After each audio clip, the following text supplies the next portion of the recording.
তো hey guys, আমি mini skater আর welcome back to my YouTube channel. তো আজকে বেসিক্যালি তেমন কোনো ভিডিও হবে না, আজকে ভিডিওটা হবে একটু রিপেয়ারিং বা ক্লিনিং ভিডিও, যাই বলো তোমরা, যে কোনো কিছু বলতে পারো, কোনো ব্যাপারই না। তো বেসিক্যালি আজকে আমি আমার স্কেটিং শুকে ক্লিন করবো, কারণ রিসেন্টলি আমি এমন কিছু জায়গা দিয়ে স্কেটিং করেছি যার জন্য আমার স্কেটিং জুতোটা পুরো নোংরা হয়ে গেছে। আর যে বেয়ারিংটা থাকে, বেয়ারিংটা না অদ্ভুত একটা আওয়াজ করছে, মানে হচ্ছে ভিতর থেকে ক্ষয়ে গিয়েছে না কেমন একটা, বেশ যাই হোক কিছু একটা হচ্ছে, যার জন্য আজকে সেটাকে অয়েলিং করবো। অয়েলের নাম যদি তোমরা না জানো তাহলে কমেন্ট করো, আমি অবশ্যই বলে দেবো কোন ধরনের অয়েল তোমাদের ব্যবহার করা দরকার স্কেটিং বেয়ারিংয়ের ক্ষেত্রে। আর রিসেন্টলি না আমি কিছু ব্রেক ট্রাই করছি, যার জন্য আমার ডান পা দিয়ে আমি ব্রেক করছি, যার জন্য আমার ডান পায়ে যে হুইলসগুলো আছে না সেগুলো একদম ক্ষয়ে গিয়েছে, যার জন্য আমি ভেবেছি যে হুইলসগুলো এক্সচেঞ্জ করবো। এক্সচেঞ্জ বলতে উল্টে পাল্টে লাগিয়ে দেবো, ঠিক আছে। আর তোমরা যারা জানো না যে হুইলস কী করে এক্সচেঞ্জ করে লাগাতে হয় বা উল্টে পাল্টে লাগাতে হয়, তাহলে তোমাদের জন্য এই ভিডিওটি সম্পূর্ণভাবে হতে চলেছে। তো ভিডিওটি স্কিপ না করে সম্পূর্ণ দেখতে থাকো। আর আগেই বলে দিই গাইস, তোমরা যারা আমার ভিডিওতে নতুন এসেছো বা নতুন দেখছো অবশ্যই করে সাবস্ক্রাইব করে দিও, কারণ তোমরা ভিডিও দেখা কিন্তু সাবস্ক্রাইব করো না। তো বেশি কথা না বলে চলো তাড়াতাড়ি শুরু করা যাক। তার আগে আমি একটা কাজ করছি, আমার যে স্কেটিং শুট আছে না সেটা তোমাদের একবার দেখিয়ে দিচ্ছি যে কতটা নোংরা হয়ে গেছে। দেখতে পাচ্ছ এই দুটোতে, হ্যাঁ সেম, কিন্তু আমি একটাই দেখাচ্ছি যেহেতু, ঠিক আছে। দেখো এইখান দিয়ে নোংরা দেখতে পাচ্ছ, আর ভেতরে যে ফ্রেমটা আছে ফ্রেমের মধ্যেও নোংরাটাও অনেকটা চলে গিয়েছে। আর বেয়ারিংয়ের মধ্যে কি বলবো গাইস, তো ফটাফট করে এগুলো খুলে নিই। আর খোলার জন্য বিশেষ এলেঙ্কিটা লাগবে, কিন্তু রিসেন্ট আমি স্কেটিং করতে গেছিলাম পলাশি, ওইখানে গিয়ে আমার এলেঙ্কিটা হারিয়ে গেছে, কিন্তু আমার কাছে জোগাড় আছে। এলেঙ্কার এই যে ছোটো পার্টটা হয় আমি একটা কেটে রেখেছিলাম, কারণ এই ফ্রেমটা আমার একবার খুলতে হয়েছিল যে কোনো কারণের জন্য, ভুলে গিয়েছি। তো সেইটা দিয়ে আজকে আমি ট্রাই করবো এইগুলো সব খোলার। তো চলো গাইস, আমি এই ক্যামেরাটা একটু নিচে করে দিচ্ছি যাতে তোমরা সম্পূর্ণ দেখতে পারো। F900 একটা জিনিস খুবই ভালো যে এক্সট্রা দুটো নাট দিয়ে দিয়েছিলো, দেখি এখানেও আছে, দেখি খোলে কি না। এই কারণ এটা না খুলে তো বিপদ, কারণ সম্পূর্ণ ক্ষয়ে যাচ্ছে। খুলবে না, खुले जाए। ओ भाई ये क्या हो गया, मुझसे ये नहीं होना चाहिए। ओके अब होगा ना, नहीं যার জন্য এমনটা হচ্ছে। यार यार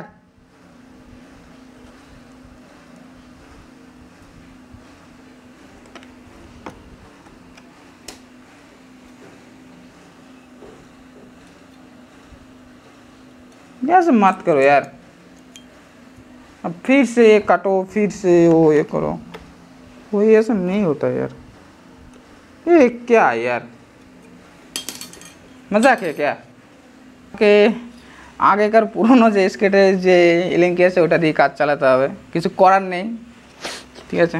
তো এটা দিয়ে কাজ চালাই, চলো আপাতত দেখি কালকে একটা কিনে নেওয়ার চেষ্টা করব, বলে দেখিস, কারণ এলেঙ্কি ছাড়া চলা যাবে না, আমাদের এলেঙ্কি দিয়েই কাজ সব, ঠিক আছে। তাই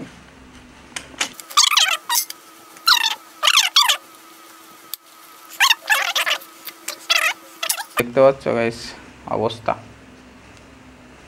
ওইটার অবস্থা দেখো, মানে কি বলবো, জাস্ট কিছু বলার নেই। আর যে বেয়ারিংয়ের কথা বলি, বেয়ারিংয়ের তো ঠিকঠাকই আছে, না না বেয়ারিং ঠিক নেই, একদমই ঠিক নেই। তো বেয়ারিংও, চলো এটা খুলি।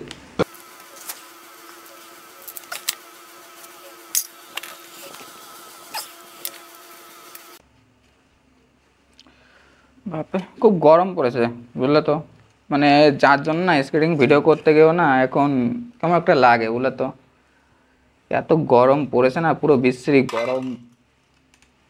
তার উপর মানে যাদের নিয়ে যাব তাদের আবার স্ট্রেন্থ নেই বুঝলে তো, মানে পাওয়ার নেই অতটা, এই গরমে আবার তারা পারে না। হ্যাঁ তো দেখা যাক, কন্টিনিউ তো করতে হবে, এবার গরম বলে তো বসে থাকা যাবে না, তাই না।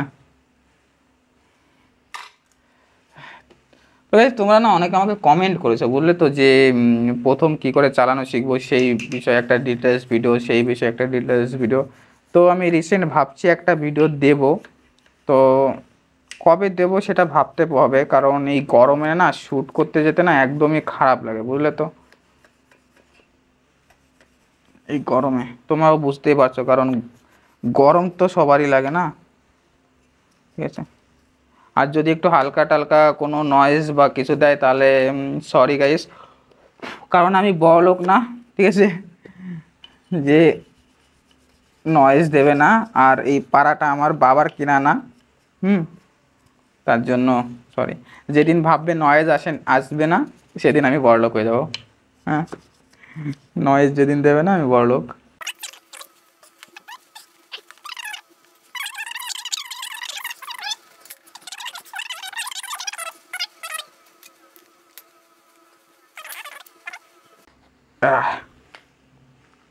দেখতে পাচ্ছ তো গাইস, আমি শুধু শুধু বলেছি বেয়ারিং এর অবস্থা খারাপ।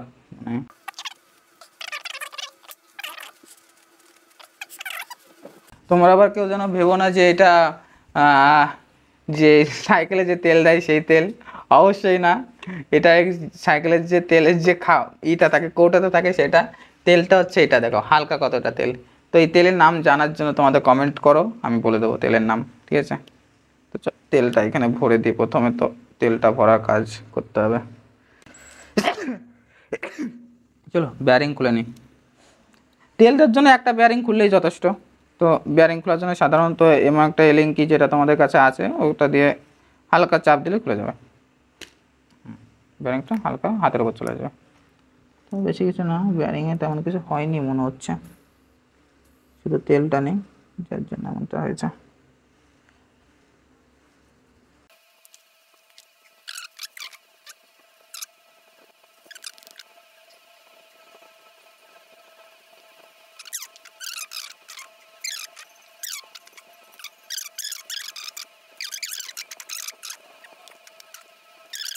চাকার এক্সচেঞ্জ কাহিনিটা একটু দেখানো যাক।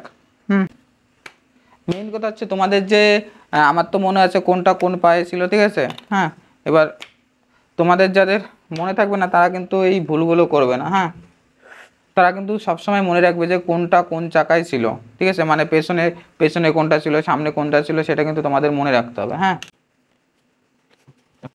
এটা হচ্ছে ডান পায়ে ছিল, এটা হচ্ছে বা পায়ে ছিল, সব কথা। এটা ডান পায়ে, এটা বা পায়ে। এবার কি করবে দেখো, এইটা এইখানে, এইটা এইখানে, আমি এটা সরিয়ে দিচ্ছি তাহলে ভালো দেখতে পারবে। মানে আবার কোর্স করে দেখিয়ে দিচ্ছি। মানে এটা ডান পায়ের, এটা বা পায়ের। ডান পায়ের পেছনেরটা আর বা পায়ের সামনেরটা এক্সচেঞ্জ করবে এইভাবে। আবার ডান পায়ের সামনেরটা আর বা পায়ের পেছনেরটা এভাবে এক্সচেঞ্জ হবে। আর যে মিডিলেরটা আছে, মিডিলেরটা এইভাবে এক্সচেঞ্জ করে দেবে। পারফেক্ট, ঠিক আছে? একদম পারফেক্ট এটা। এবার কি করবে, জাস্ট এই যে যে বেশি ক্ষয়ে গিয়েছে, দেখতে পাচ্ছ এটা, মানে অতিরিক্ত ক্ষয়ে গিয়েছে, এটা কি করবে, যে সাইডে তুমি চালাবে না তার উল্টো সাইডে দেবে। ধরো এইভাবে চাকাটা এইভাবে চলছে, হ্যাঁ, এই যেটা ক্ষয়ে গিয়েছে বা শেষ হয়ে গেছে সেই দিকটা এই দিকে থাকবে, কারণ তুমি এই দিক দিয়ে চালাবে। এইটাও যখন ক্ষয় হয়ে যাবে না, তখন এটা লেভেলে চলে আসবে।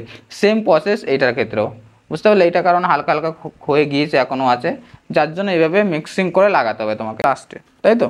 এবার লাস্টেরটা কী করবো, এইদিকে বেশি ক্ষয়ে গেছে তার জন্য এইটা ভেতরের দিকে, মানে এটা ভেতরের দিকে, মানে এইভাবে হবে। দেখো আমি এইভাবে পড়ি, এইভাবে ভেতরের দিকে হবে, ঠিক আছে? এবার নাটটা আনতে হবে, নাটগুলোতে এইভাবে টাইট দিতে হবে, তাহলে হয়ে যাবে। একটা ক্লিয়ার।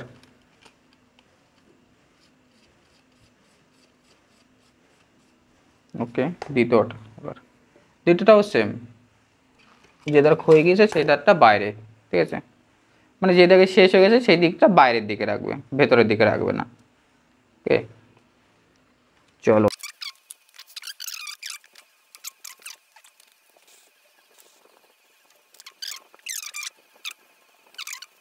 আমি কি কি করলাম তোমরা সবই দেখতে পেলে। ভালো লাগে ভিডিওতে অবশ্যই করে লাইক কমেন্ট শেয়ার করে দিও, আর সাবস্ক্রাইব করতে একদমই ভুলো না। তো দেখা হবে নতুন কোনো ভিডিও নিয়ে। তো চলো, বাই বাই।